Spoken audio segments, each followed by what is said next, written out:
எத்தனை சாமி வந்ததையா, இது எந்தெந்த சாமி தந்ததையா, எத்தனை பாட்ட சொன்னதையா, அத சுத்துற பூமி கண்டதையா, அடிச்சு வீசும் காத்துலையும் அந்த தகப்பனாச சுத்துதையா, பிடிச்சு பூக்கும் விதையிலும் ஒரு வம்சத்து கதையே உள்ளதையா,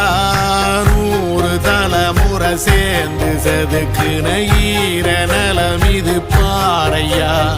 வாழும் வரையிலும் நீயும் விதைக்கிற கடமை இருக்கு கேளையா, கோடி விளக்காயேந்தி கிடந்த வீடும் இருண்டது ஏனையா, மாட விளக்கா நீயும் வரத்தான் வீடும் ஏங்கி நிக்குதையா, எத்தனை சாமி